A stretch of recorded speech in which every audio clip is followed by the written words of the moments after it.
What's up, y'all? This your boy the Black Akashi, and I'm here to talk about my favorite members of the fandom troupe. Now, I was deciding if I should make this video because I didn't want to step in the Hunter x Hunter GOAT Alexander's territory. Now, if you don't know who that is, he's basically the guy you want to go to when it comes to Hunter x Hunter topic videos and discussions. I can watch his videos about Hunter x Hunter all day. I literally have a playlist for all of his videos about Hunter x Hunter. I'll leave a link in the description or in the video. Now, as you saw from the title, I'm ranking the GOATs, the fandom troupe. Now, I'm not going to be going by their feats and their strength, because if that was the case, you can probably guess the list for yourself. And I'm going to be posting spoilers about who's currently a spider and who's not. So before each spoiler, I'll leave a big warning sign to skip this moment. So without further ado, let's get right into it. Number 15, Troupe. Troupe is considered the weakest member of the spiders in my opinion, but he is fiercely loyal to Krollo and was willing to fight alongside Finks and Phaeton to ensure Krollo's safety after he got kidnapped by Kurapika and the others. He's an important asset to the group and is someone irreplaceable because of his ability, which is to create multiple clones of anything he touches for about 24 hours, whether it's a person, a building, and even an object.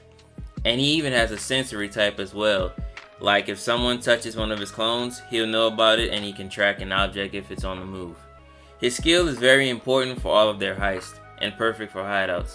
We've seen this in the York New arc when he created hundreds of clones of their hideout after Gon and Killua escaped. Also when he created fake clones of the troupe to have everybody think that they were dead just so they can escape. And when he created the fake clones of the fake copies of the Scarlet Eyes so that he'd be able to track down a chain user. He's a weak but loyal follower of the spiders, and that is why he's at the bottom of the list. Spoiler warning. Are you ready?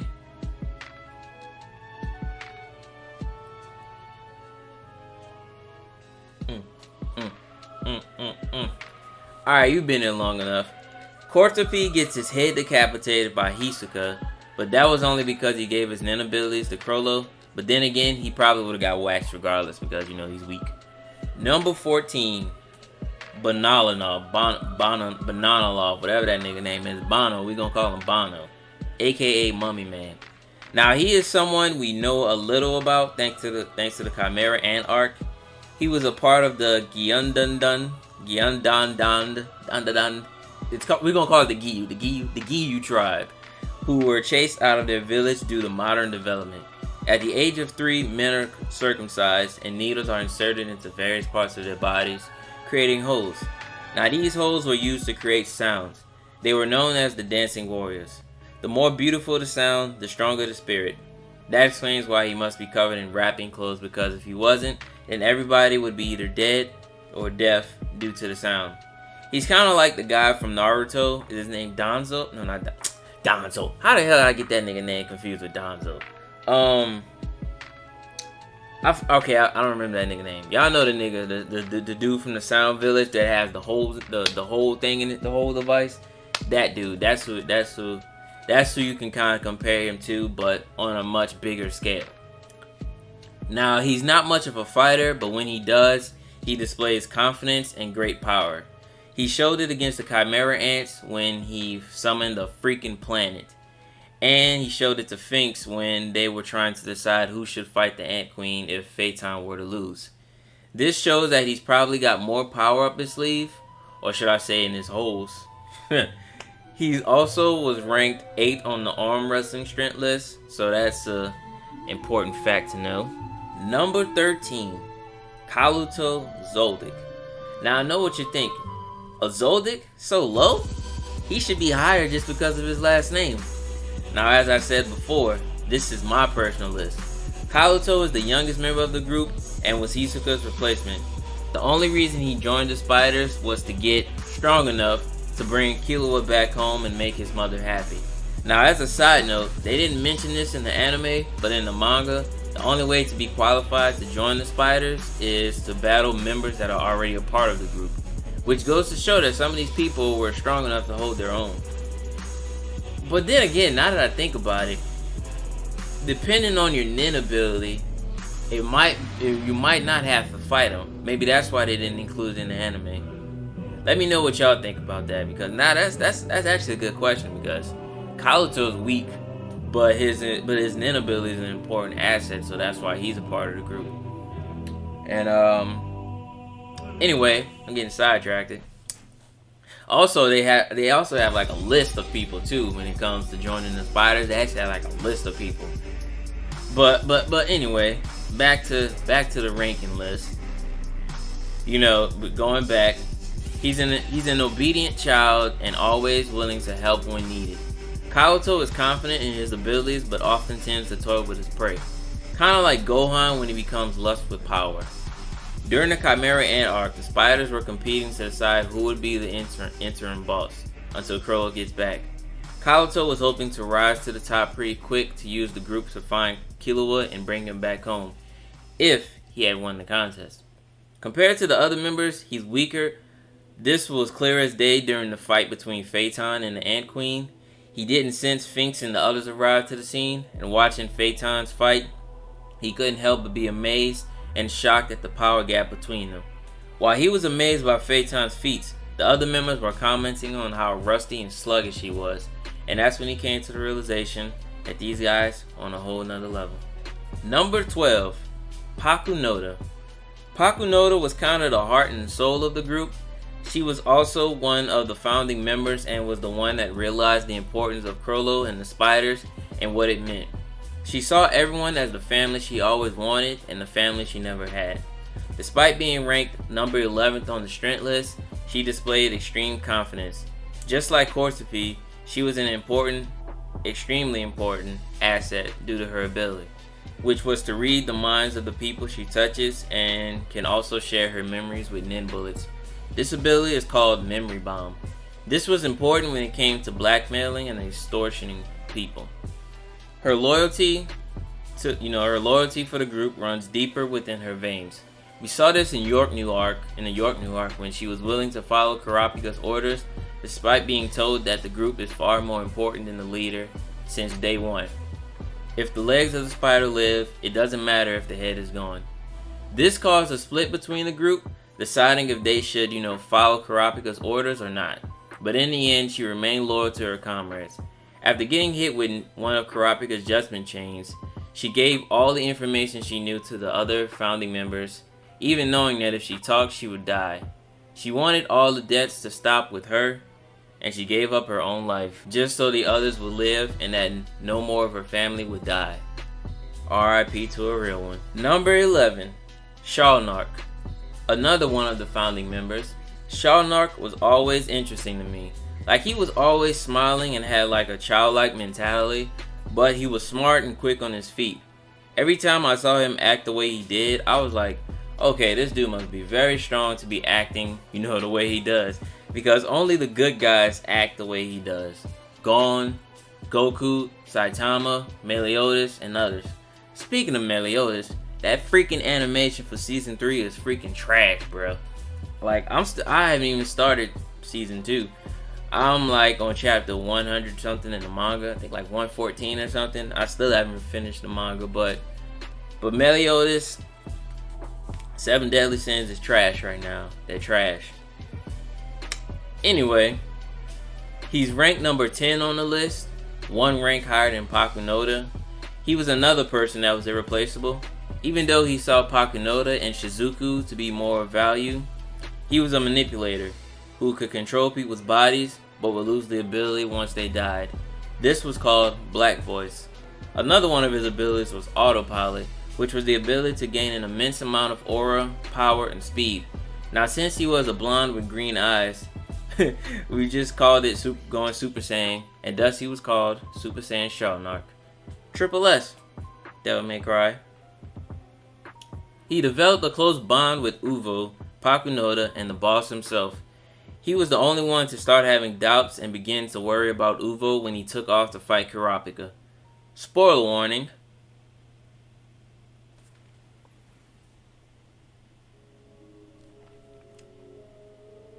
And that's long enough. I was so angry when Hisoka killed him. Like, I could care less about Quarterpete, but just the fact that he got displayed like that afterwards pissed me the fuck off. And that's when I joined the Fuck Hisoka fan club. Like, I could have joined after he killed Goto, which I'm still sad about. But Goto knew the risk when pulling up on that pedophile ass clown. We miss you, Goto. You're the second best butler in anime. Number 1 will always be Sebastian from Black Butler. Just pointing that out. Now it's time for the top 10s. Number 10, Franklin, aka Mr. Frankenstein, or Frankenstein's monster, if you want to be politically correct. He is also a founding member of the group. Franklin was one of the coldest. Franklin has one of the coldest and deadliest abilities in the group. He can shoot nin bullets from his fingertips, which shows that he has a huge amount of aura to do that feat with ease. He's ranked number 4 on the strength list, which shows that, yeah, I'm that nigga. I can beat you with the hands and the bullets. He sort of has a rivalry between him and Nobunaga. This was seen in the York New arc when they clashed for a brief second. Besides Crollo, Franklin can keep the group calm when it comes to conflict moments. Like when everyone was arguing about Pakunoda's decision, Franklin was the one to keep everyone calm and provide a plan to ensure the spider's survival. His loyalty to the group is unquestionable, as he would be willing to kill members and rebuild if he must. Manga spoiler. Now I think it was kind of badass that while everyone was looking for Hisoka, Franklin was, just sitting in the cafeteria eating, stating that he's already hunting for us, so I'll just wait for him to come to me. Like, that's an extreme amount of confidence in his strength. And it makes me intrigued because we haven't really seen his true strength yet, and I hope Togashi shows it whenever he comes out of hiatus. Number 9, Maki. Now hold up, calm down, put the guns away. Let me explain. Maki may be the best girl to most people's eyes, but she's not to me. That title belongs to someone else. She's ranked 6th in the strength category and is a certified baddie. I low-key got jealous when Killua tried killing her and she wrapped him up with her abs. Like, imagine her doing that during sex. Pull-out game would be negative infinity when you're messing with her. Sorry, I couldn't resist. She is one of the coldest members of the group. She always keeps her cool and never shows any feelings. But she mourned Pakunoda's death, and according to Shalnark, behind her facade, she's soft. She even had a reaction when Hisoka tried running game on her at Heaven's Arena, and has even displayed extreme anger at one point in her life. She is extremely loyal to Crollo, like everyone else, even stating to Hisoka that she would hunt him down and kill him if he killed the boss. She is a founding member as well. Man, now that I think about it, it kind of seems like I'm putting all the founding members together on the list or something, but that's unintentional. Her intuition and her amazing nin ability have made her someone that is also irreplaceable. Her nin ability cannot be matched when it comes to importance. Well, there is one in the group as well that might have more necessity. Anyway, she can use nin threads, which can be used for stitches, combat, or tracking. Her nin threads are so strong that she could decapitate someone and even hang them in the process. They are durable and powerful. She is someone not to mess with, but would make one hell of a doctor if she wasn't a thief. Just pointing that out. Number 8, Shizuku, aka Best Fucking Girl. That's right, I said it. Best girl, hands down, and I'm willing to die over it. Now she's ranked 11th. I said 11. I meant 12. She's ranked 12th on the strength list, but she's strong in her own way. Shizuku was the replacement for the unknown member of the group that Silver Zoldyck had killed, making her the first person to break the founding member streak that I was on. Shizuku is kind of like the little sister of the group because of how lightheaded and adorable she is. She is often characterized as aloof, callous, and soulless. Her blunt, cold statements frequently offend, creating resentment from those around her. She is forgetful to the point of short-term memory loss. Sometimes she forgets people's names or that she had ever met them at all. She can be airheaded, which often causes opponents to underestimate her combat abilities. Shizuku believes in the rules that Crow set forth for the Phantom Troupe and is against members fighting one another. She is extremely important to the group because of her ability, which is Blink, a vacuum-like ability that allows her to suck up anything in the vicinity, excluding living things. She can suck me off anytime. Yeah.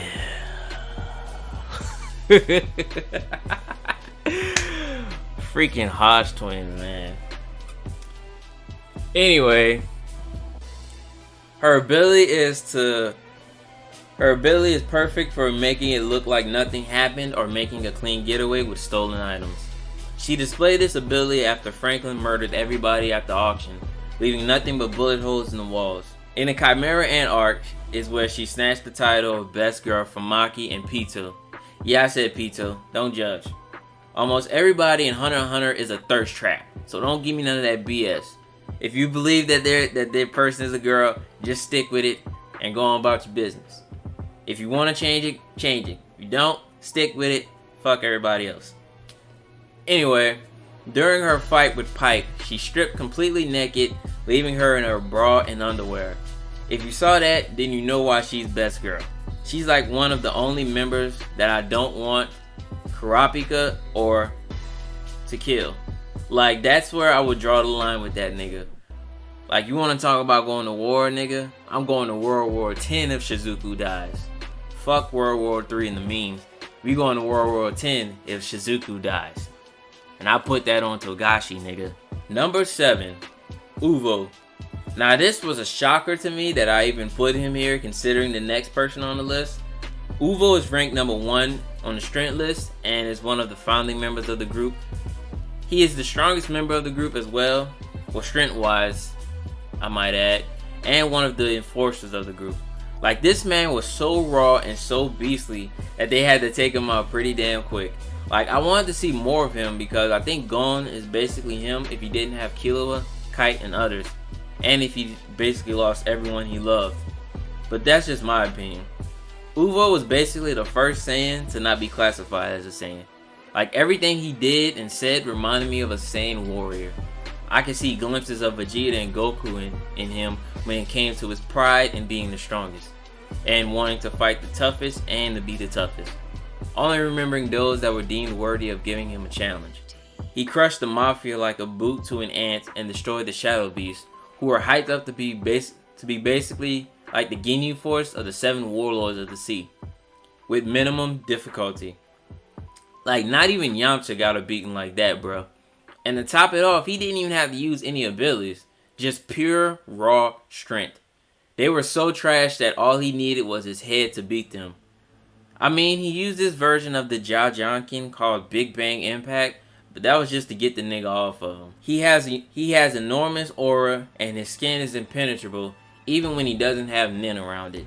Although he prefers to fight alone, he becomes stronger when he's fighting alongside someone, which was his boy Nobunaga.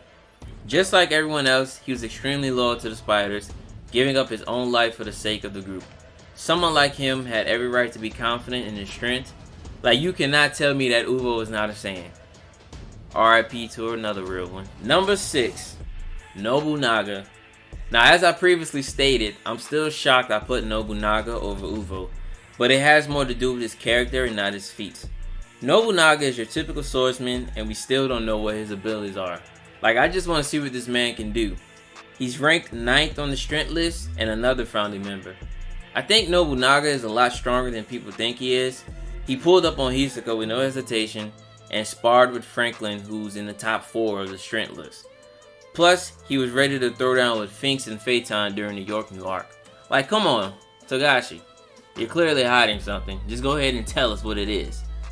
So until we get a confirmation of his abilities, I'm just going to assume that he's on Mihawk or Zoro's level. Now, I know that's a big ass cap.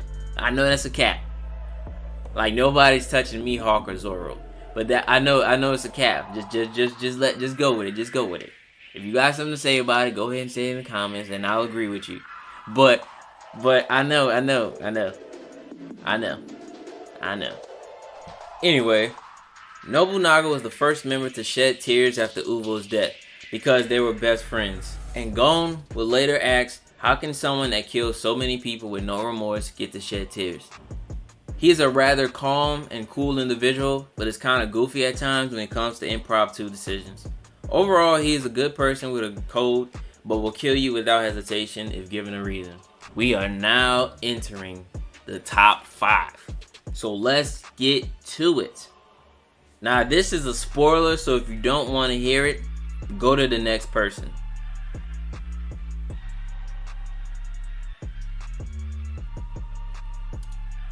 Number 5, Lumi Zoldyck. Now everyone knows what Lumi is about. We've seen it since the start of the show. He's the latest member to join the group. The only reason he joined is because Hisoka hired him to kill him, which I think will come back to bite him in the ass because he's got 2 Zoldyck members and the spiders on his ass. He's a very cold and emotionless person, but he loves his family and his little brother Killua the most. He has shown that he would be willing to die for his family if it ensured their safety, so I don't think he'd do the same for the spiders. He manipulated Killua with one of his needles to make him run every time he came across an opponent stronger than him. His abilities revolve around manipulation and control. He can create needle people, which he sticks into people and they are forced to do his bidding until they die. Kinda like Sharnark, but to a new extreme. He can also control the movement of dead corpses to make it seem like they are still alive. He can implant a needle in someone's head and cause hypnosis with this needle. He can also change the structure of his body and face to look like someone else's. And despite my hate for the character, for what he did to Killua and compared to the other low tiers on the list, it only makes sense that he gets ranked so high up on the list. Number 4, the pedophile magician himself, Hisoka. I mean, man, what more can I say? This dude, man, every time he's on screen, something amazing happens. There's many reasons why he's a lot of people's favorite character. His bungee gum is undefeated. Even Nobunaga stated that the boss lets him do whatever he wants because of how dangerous that ability is. He's even ranked in the top 3 on the strength list, which is funny because he's ranked number 3 on that list, but I have him number 4 on this list. Hisoka is kind of like a Saiyan as well when it comes to seeking out the strongest and beating them. Hell, he even gets a Zenkai boost every now and then. This man hit an iconic boner pose and got away with it, bro. Like, that's how much people like this nigga, bruh. Hisoka is portrayed as entirely self-serving, self-absorbed, and selfish. He does whatever he likes as long as it pleases him in some way.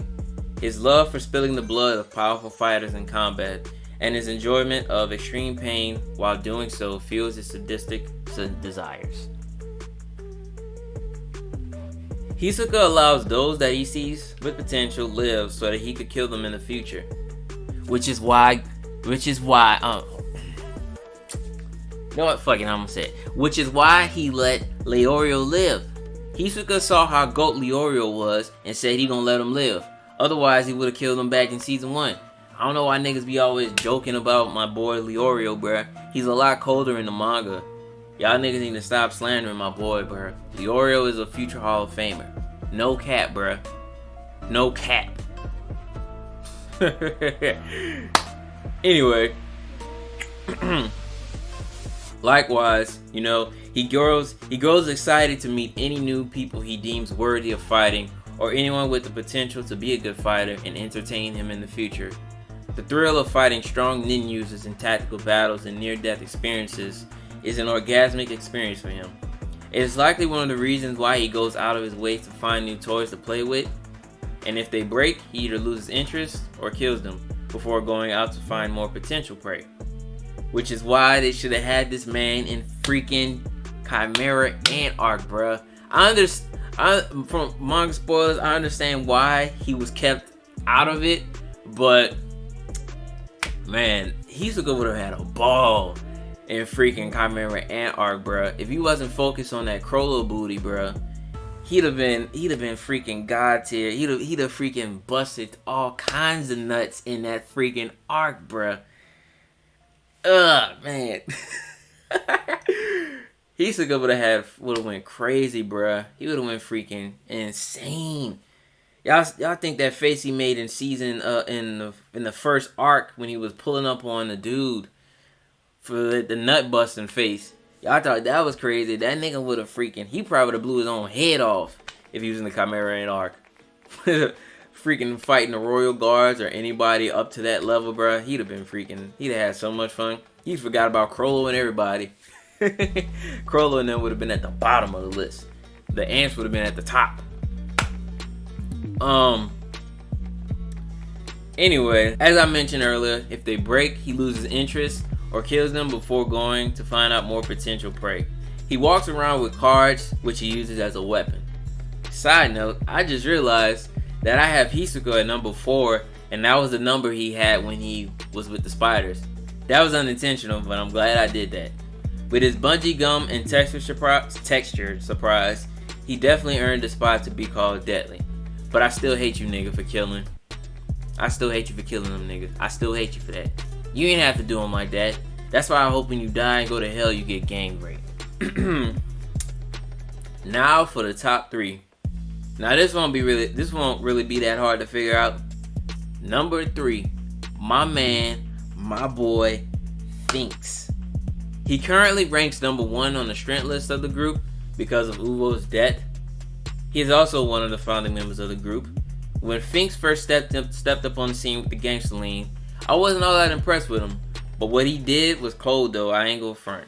He drips in sauce with that pharaoh outfit. Finks is short-tempered and rather ruthless. He can be brash and tends to get into conflicts with other people, including his comrades. I will always love the moment between him and Kurapika during the York New arc. Deep down, Finks is a rather caring person and more of like a big brother to the group. While he is still a bit short-tempered, he has good relationships with his fellow spiders. He has shown himself to be melancholic during and after Paco's death, especially when he sadly informed Gon and Killua about her demise and that she wanted to thank them. He also seems to have developed a bond with the Phantom Troupe's newest member, Kyoto Zoldyck. When Shizuku appears with her clothes destroyed, Finks is surprised and is the first one to comment, asking if she aims for a new look. He later lends his robes to her, showing a gentleman's side to Finks. But behind that nice side is a fucking beast and a goat. He showed niggas what time it is in the Chimera Ant arc. This was the moment that made me fall in love with him, when he demolished that ant with his windmill punch. His nin ability is Ripper Cyclotron. That's nice. Ripper Cyclotron. Ripper Cyclotron.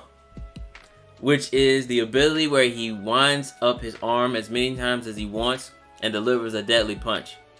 I guess you can call him One Punch Man. Now, many people think this is a weakness because he has to wind up his arms, but I think he has more tricks up his sleeve on how to use his ability, or that he has some other top tier moves that we don't know about yet. You know, I was just thinking about that.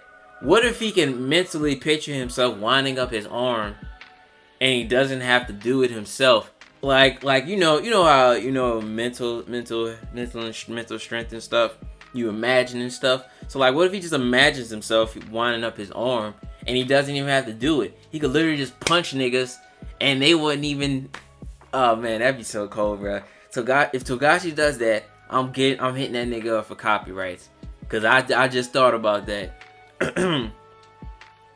Anyway,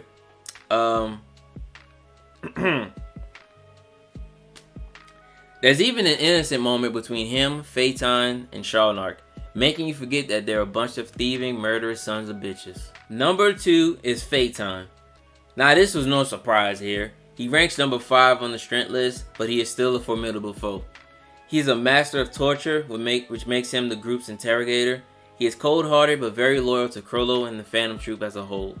He is implied to be deeply involved with all Phantom Troupe activities, remembering exact details of how long it's been since the last time all of the members had gathered together, which has changed since then, and who the new members are, or when Crollo gave him instructions. The only member he gets along with the most is Finks, and the same can be said vice versa. Some people speculate that Phaeton is a secret member of the Zoldicks because Mama Zoldyck is from Meteor City as well. And when he was fighting the Ant Queen, the Zoldyck theme was playing. But you know that can be play devil's advocate because Kyoto was talking during that scene, and that's why they played the Zoldyck theme. But you know, let people speculate and let the other people say, "Nigga, you stupid. Stop lying. He ain't not a Zoldyck. It'd be cold if he was. But shut the hell up. Blah blah blah. Go on about your business." Anyway, during his fight against the Queen, it was stated by the other members that Phaeton was rather slow and sluggish, which gets me to think, like, how fast is this man? Is he Godspeed level fast, or is he on a whole nother level of speed? like are we talking flash speed or what? His OP move, Pain Packer, is activated by Phaeton's rage. He conjures a suit of armor that protects him from the effects of the ensuing technique. His aura output also receives a boost. Finks implied that there are multiple variations of this ability, and that each has a different suit of armor, which is crazy. But each suit is different because it all depends on the damage he takes. And the freaking move related to that suit is called Rising Sun. This dude summons the freaking sun. Like, that's freaking overkill. Like, imagine getting jumped and you hear somebody say, "Hey, Phaeton, drop the sun on that nigga." Like, drop the sun on this nigga. Like, come on. There's no way you can beat an OP move like that. And I wonder what his other feats are with the Pain Packer, because it's basically game over for anyone that pulls up on him. While the alternative is they kill him before it even happens, but you know, whatever. Phaeton's still the GOAT, no matter what. And now, for the main event. Number 1 is no other than Killua Zoldyck. That's right, Killua Zoldyck, the GOAT member of the Phantom Troupe. Now, this is a manga spoiler, just so y'all know. And if you hear, if you accidentally stumbled upon it, I'm sorry. I didn't really mean it. I didn't mean for you to know like this. But yeah, man, Kill was a member. After the end of the anime, bro, they do a time skip. Something bad happened to Killua, man. He must have got depressed or something and decided to join the Spiders, man. I ain't gonna go into details, but yeah, man, he's a member of the Spiders. Nah, man, I'm just playing. I'm sorry if you believe me. I'm sorry if you believed any second of that. I'm sorry. But then again, I don't know. The real number 1 is Gong Freaks. Nah. Let me stop. I mean, it's Crollo. Come on. It's Crollo Lucifer. I mean, what can I say? This man is the one that put the Spiders together. He's responsible for creating one of the greatest anime villain squads in history. He drips in sauce every time he walks and talks. Crollo is calm, cool, intelligent, and charismatic, as he seems to be a born leader and able to hold the Phantom Troupe together despite all the personalities of its members. While he is a very capable strategist, Crollo is also very confident in his own fighting abilities as well, as in the other members of the Spiders. He always has at least 2 people with him. One of my favorite moments with him was when Gon had asked him, why does he kill people that have nothing to do with him? And all of a sudden the lights in the streets go out, and all you can see is Crollo's black figure standing in the dark, and all you can see is his eyes. He simply says, I don't know, it might be because they have nothing to do with me. When I'm asked like that, it's hard to answer. I don't much like to talk about my motives, but surprisingly, or rather as I expected, the reason is the key in understanding myself. He was even able to handle a 2v1 against the deadliest and most badass assassins in the game, Zeno and Silva Zoldyck.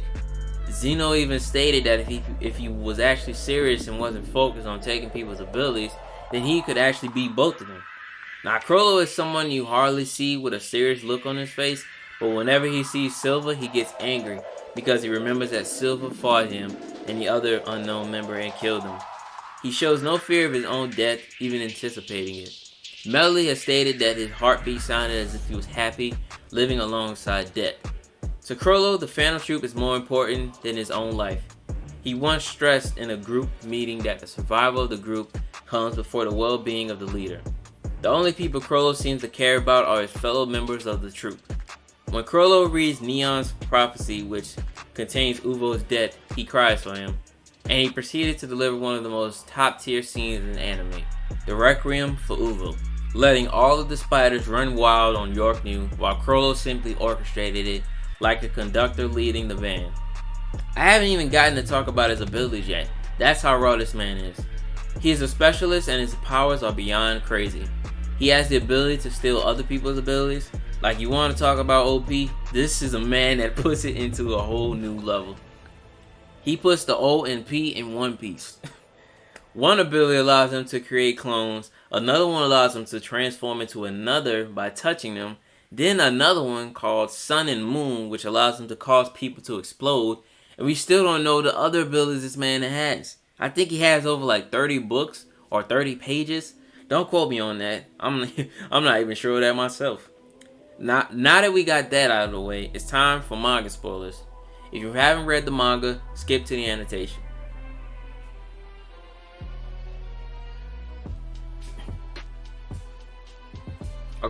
Okay, you going?